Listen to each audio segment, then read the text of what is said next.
ആദ്യം തന്നെ 6ാം സെമസ്റ്റർ പരീക്ഷകളിൽ വിജയിച്ച് ഡിഗ്രി എന്ന സ്വപ്നത്തിലേക്ക് എത്തിയ എൻ്റെ പ്രിയപ്പെട്ട വിദ്യാർത്ഥികൾക്ക് അഭിനന്ദനങ്ങൾ. 6ാം സെമസ്റ്റർ റിസൾട്ട് വന്നതിന് ശേഷം പല വിദ്യാർത്ഥികളും പലപ്പോഴായി ചോദിക്കുന്നൊരു കാര്യമാണ്, ഞങ്ങൾക്ക് മാർക്ക് വിചാരിച്ചത്ര കിട്ടിയിട്ടില്ല, എന്താണ് ചെയ്യേണ്ടത് എന്ന് പലരും ചോദിച്ചിരുന്നു.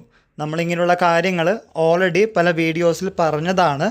നിങ്ങൾ എഴുതിയ പേപ്പറിൽ നിങ്ങൾക്ക് ഉദ്ദേശിച്ച മാർക്ക് കിട്ടിയിട്ടില്ലെങ്കിൽ ഉറപ്പുണ്ടെങ്കിൽ റീവാലുവേഷൻ കം സ്ക്രൂട്ടിനിക്ക് കൊടുക്കണം. റീവാലുവേഷൻ എത്ര പൈസയാവും ചോദിക്കുകയാണെങ്കിൽ അറൗണ്ട് 800 ഒക്കെ ആവാറുണ്ട്.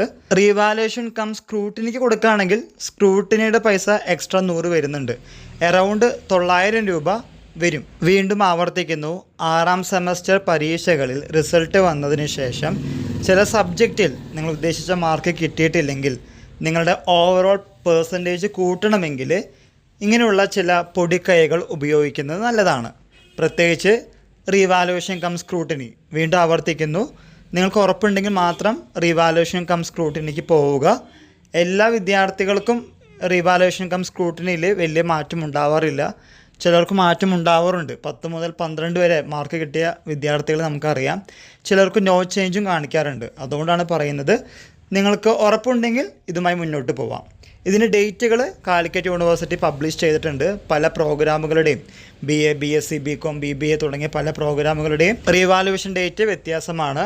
അതിൻ്റെ ഒരു പട്ടിക ഇവിടെ കൊടുത്തിട്ടുണ്ട്. So just look upon it. നിങ്ങൾ തീർച്ചയായിട്ടും നോക്കുക. 25-ാം തീയതി, 26-ാം തീയതി, 27-ാം തീയതി, മെയ് മാസം 25, 26, 27 തീയതികളിലായിട്ടാണ് പല പ്രോഗ്രാമുകളുടെയും റീവാലുവേഷന് അപ്ലൈ ചെയ്യേണ്ട ലാസ്റ്റ് ഡേറ്റ്. ഇക്കാര്യങ്ങൾ മനസ്സിലാക്കി മുന്നോട്ട് പോവുക.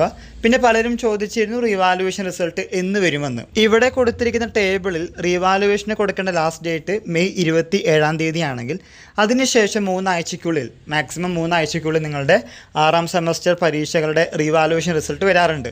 ഇതിന് ഒന്നാമത് ബാർകോഡ് സിസ്റ്റമാണ്. രണ്ടാമത് ഫൈനൽ സെമസ്റ്റർ ആയതുകൊണ്ട് യൂണിവേഴ്സിറ്റിയുടെ ഭാഗത്തു നിന്ന് കുറച്ചും കൂടി പരിഗണന കിട്ടാറുണ്ട്. അതുകൊണ്ട് നിങ്ങൾക്ക് 1 മാസത്തിന് മുമ്പ് തന്നെ റീവാലുവേഷൻ റിസൾട്ടും ലഭിക്കുന്നതാണ്. താല്പര്യമുണ്ടെങ്കിൽ ഇതുമായി മുന്നോട്ട് പോവാം. ഇത് നിങ്ങളുടെ ഫ്രണ്ട്സുമായും ഷെയർ ചെയ്യുക. എല്ലാവർക്കും ഒരിക്കൽ കൂടി നന്ദി, നമസ്കാരം.